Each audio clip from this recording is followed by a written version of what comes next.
you want to talk a little bit about like when we went to UFC Houston and like the experience But yeah, and stuff like that? absolutely. Yeah, it was a crazy night. UFC Houston, what an event. It was my first time going to a UFC event, so it was super cool. We saw some great fights. The prelims were a little underwhelming, a lot of decisions, but got a lot of great wars.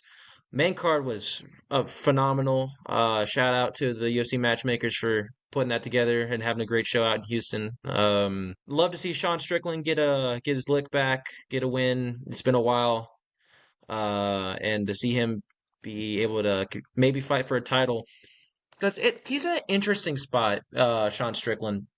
Yeah. It's he's beat everyone in the top five if you give him the first fight against Dricus, which a lot of fans do. But if you don't, then he just hasn't beat the number one ranked contender and Chimaev. He's already beaten Mavov. He beat Brendan Allen. He's beat Fluffy. He's beat Adesanya. Um, and he has no one else to fight besides rematches. And they're not just going to feed another young guy. Like they might give him the winner of Baraujo versus DeRitter, but if he just beats them too, then what? Like, where do we put him? Because I don't know if they're going to give him the Chimaev fight because it sounds like it was already promised to Nasruddin Mavov. Um, per Nasruddin Mavov, so he was saying that it was supposed to happen last December. But of course Chimaev pulled out due to well, him being Khamzat Chimaev and being the biggest pullout merchant in UFC history, besides maybe Paulo Costa. But still, like it's crazy. I don't know what to do with Sean. I don't know who to match him up against because he's already beat everyone. He's basically the champion because Khamzat's not planning on fighting anytime soon. Yeah, dude. That fight is interesting to me too. And I don't know if like Strickland has a chance against Shimaev, but I feel like he does. Go ahead. Yeah, I think I honestly think he beats him. Because let's dissect what happened with the Dricus versus Chimaev fight. Chimaev ragdolled Dricus. Well, not ragdoll, that's disrespectful.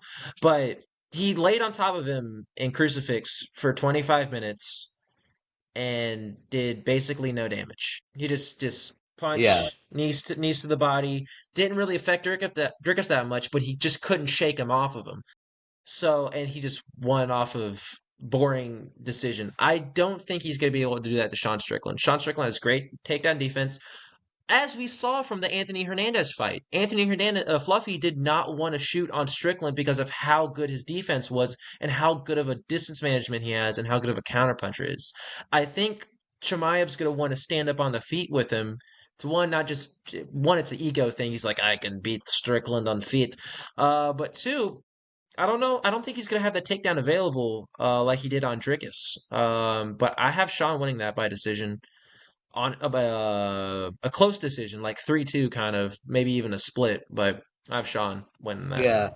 Well, it's interesting to hear like Eric Nixick talk about it because I mean, both obviously like Strickland's like, oh, I pieced him up, and then I heard rumors that like, oh, he was going too hard against Strickland. Shemaev was that they had to pull him up. They had to pull Shemaev off of Strickland, and I don't know. It's just crazy to hear like all these um, like like arguing like thoughts about like the fighters, and then you know what I mean, and then to like Yeah. it makes you more curious. I think that's gonna be the best fight, to be honest with you. I heard Imavov doesn't want to fight. I don't know if this is true or not, but I heard Imavov and Shimaev don't want to fight because they're both from the Caucasus region. Well, man, if you want to be world champion, do you want to be a UFC champion? Yes, take the fight. Well, I don't know why you'd be comfortable sitting at number two. There's no like what? Why? Why are you here then? If you don't want to fight Hamzat, move up to light heavyweight or go down to welterweight, man. I don't know what to say. You have to take that fight. It doesn't like it's not a Merab Aljo scenario like where they're training partners, they don't want to fight each other. Aljo moved up. Problem solved. Either move up or leave. Or Chimaev's gonna try to vacate apparently because he wanted the Pereira fight, but now that Pereira's vacating, I don't know who gets to fight in light heavyweight. Maybe he's gonna try to beat Yuri Prohaska when he wins the belt, but God, I hope not. Please no. But but yeah, it's we're in an awkward spot with Khamzat Chimaev at being the middleweight champion. He's really slowed that down. That such an exciting division.